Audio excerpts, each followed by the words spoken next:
Assalamualaikum warahmatullahi wabarakatuh. Perkenalkan, nama saya Nurlaili Ramadhania, NPM 718212498. Di sini saya akan menjelaskan materi tentang dasar-dasar manajemen internasional. Dengan semakin banyaknya MNCs atau multinational corporation, tersebut sangat mendorong perusahaan-perusahaan lokal di berbagai negara untuk melakukan kerjasama. Oleh karena itu, perlu dikaji tentang dasar-dasar manajemen internasional sehingga dapat digunakan sebagai dasar untuk menjalankan bisnis internasional bagi siapa saja yang ingin go internasional. Sebagian besar perusahaan multinasional berasal dari berbagai negara yang memiliki ekonomi kuat. Keberhasilan dalam mengelola suatu usaha sangat ditentukan oleh manajer yang mengatur dengan segala kemampuannya. Dalam lingkungan internasional, sangat diharuskan bagi manajer agar memiliki kemampuan yang berstandar internasional. Strategi yang dijalankan dalam melakukan bisnis pada berbagai negara diharapkan ada kesesuaian dan kecocokan dengan kebutuhan lokal di suatu negara tertentu.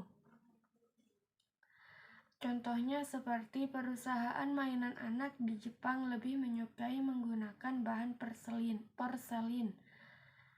Di Jerman lebih menyukai mainan berbahan dari kayu, sedangkan di Cina banyak mainan terbuat dari bahan plastik. Definisi manajemen internasional. Hodgett menyatakan bahwa international management is the process of applying management concepts and techniques in multinational environment.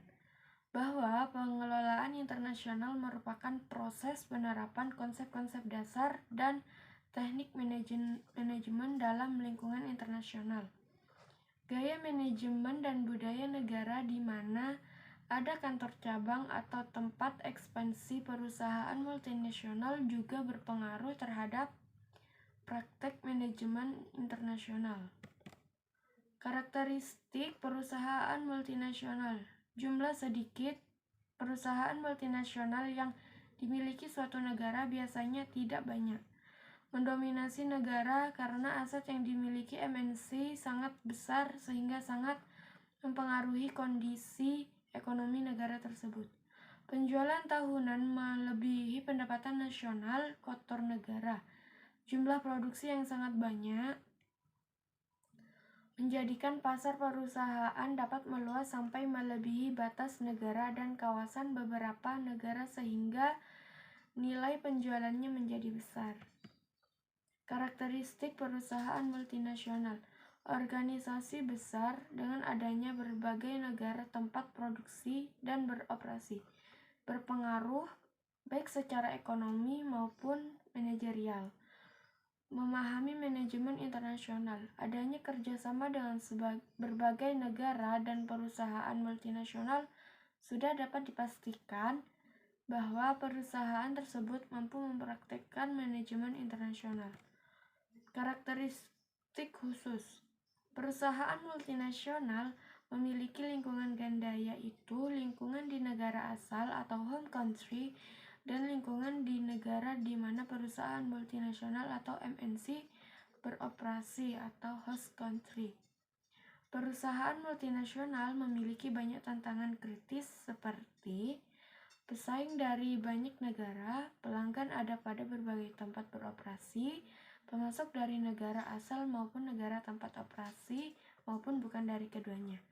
Lembaga keuangan harus berintegrasi di berbagai negara, menghadapi berbagai pemerintahan dengan kondisi politik, ekonomi, budaya yang berbeda-beda. Perusahaan multinasional pada umumnya memiliki kewenangan kepemilikan secara keuangan tersentral. Perusahaan multinasional memiliki sumber daya yang menyatu dan integrasi antara lain keuangan, paten, trademark, informasi, dan sumber daya manusia. Strategi yang dimiliki perusahaan multinasional umumnya sudah merupakan strategi yang mengglobal dan terintegrasi. Alasan go internasional: melindungi dirinya atau MNC dari resiko dan ketidakpastian siklus bisnis domestik, mengetuk pertumbuhan pasar dunia baik pasar barang maupun jasa. Untuk menanggapi persaingan asing, perusahaan multinasional akan menentukan usahanya di wilayah pasar para pesaingnya, mengurangi biaya produksi, mengatasi batasan tarif. Ingin memperoleh keunggulan teknologi, biasanya perusahaan multinasional masuk pada negara yang belum memiliki teknologi atau sudah memiliki teknologi tapi masih rendah. Kekuatan ekonomi dunia. Dalam perkembangan ekonomi dunia, terdapat 3 wilayah yang menjadi pusat perubahan dan perkembangan ekonomi, yaitu wilayah Amerika Utara, Eropa, Asia. Pada tiap wilayah tersebut muncul kekuatan ekonomi yang mendominasi dan berpengaruh besar dalam perkembangan ekonomi dunia pada umumnya. Membangun keunggulan bersaing. 4 faktor penentu persaingan: labor cost atau biaya tenaga kerja, tingkat bunga atau interest rate, nilai tukar atau exchange rates, dan skala ekonomi atau economies of scale. Porter's Diamond, faktor kondisi, tanah, tenaga kerja, dan modal. Kondisi permintaan, industri, pendukung dan keterkaitannya, strategi, struktur, dan perusahaan pesaing. 1. Faktor kondisi, tanah, tenaga kerja, dan modal. Suatu negara harus selalu memperbaharui dan menyesuaikan sebagai faktor produksi. Contoh, apabila suatu negara dapat melakukan ekspor buah-buahan, maka dapat disertai dengan membuka lembaga penelitian untuk cara-cara penanaman, pengepakan, dan pengentaran buah-buahan ke berbagai negara. Memiliki rumah sakit khusus diabetes, maka sebaiknya negara tersebut memiliki kemampuan untuk mengekspor obat-obatan untuk penyakit diabetes atau insulin, maka negara tersebut memiliki keunggulan dalam pengobatan penyakit diabetes. 2. Kondisi permintaan. Kondisi permintaan akan barang dan jasa akan memperkuat keunggulan bersaing. Apabila disertai dengan diketahuinya kondisi keinginan dan selera pelanggan, apakah bentuknya, bobotnya, dan hal ini akan memiliki daya inovasi tinggi. Contohnya seperti perusahaan Jepang sebagai pionir dalam produk AC yang memiliki bentuk semakin kecil dan ringan adalah karena adanya kebutuhan orang Jepang pada rumah yang tidak terlalu besar. 3. Keterkaitan dan industri pendukung. Dalam memiliki competitive advantage adalah saling berhubungnya dan saling mendukungnya industri-industri terkait. Apabila salah satu perusahaan pemasok saling berdekatan tempatnya, maka akan biaya input menjadi rendah. 4.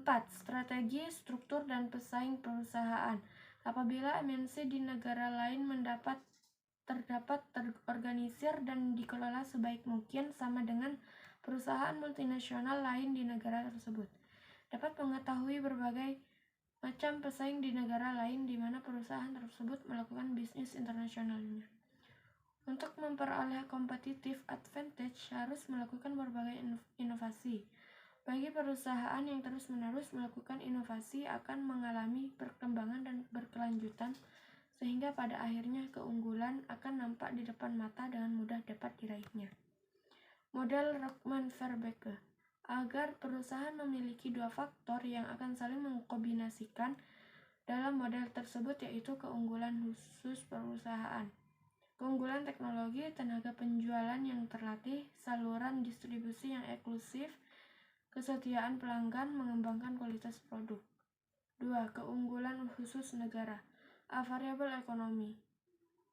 Ongkos tenaga kerja, ketersediaan modal, banyaknya sumber daya alam. B. Variabel non-ekonomi. Norma sosial, budaya kesukaan bekerja atau gotong royong, semangat kerja keras, kesenangan membuat produk yang berkualitas. C. Variabel pemerintah. Dukungan Manajemen sistem perusahaan, aturan yang tidak terbelit-belit, berbagai perlindungan hak-hak kekayaan perusahaan seperti banyaknya modal yang ditanamkan dalam suatu negara. Langkah yang dapat dilakukan dalam menjalankan usahanya secara global atau memasuki lingkungan internasional. Kegiatan mengakses penelitian manajemen internasional, mempelajari manajemen internasional, mempraktikkan keahlian manajerial di lingkungan internasional. Persiapan manajerial dalam internasionalisasi. Orientasi pengembangan wawasan internasional secara mikro seperti pengembangan dan penelitian manajemen internasional terbaru dan akses terhadap studi-studi manajemen internasional. Studi manajemen internasional. Mempelajari manajemen internasional tidak berarti harus menempuh jalur kuliah atau studi lanjut, namun dapat dilakukan dengan membaca dan mempelajari buku-buku tentang manajemen internasional. Aspek budaya harus ditekankan karena beberapa bangsa memiliki ciri-ciri tersendiri dalam melakukan usaha di tingkat internasional. Ciri khas pada berbagai negara adalah dapat dipelajari melalui gaya-gaya manajemen yang diwarnai dengan aspek budaya bangsa. Manajemen internasional secara praktis. Bahasa yang digunakan dalam berkomunikasi, perilaku dalam menghadapi orang lain. Contohnya, orang Cina melakukan usaha sangat dipengaruhi oleh paham Konfusianisme atau inti ajaran filsafat Cina yang mengajarkan moral dan etika manusia. Orang Indonesia sangat dipengaruhi oleh budaya Jawa. Orang Jepang sangat kental dengan budaya Jepang. Baik, mungkin itu yang dapat saya sampaikan. Assalamualaikum warahmatullahi wabarakatuh.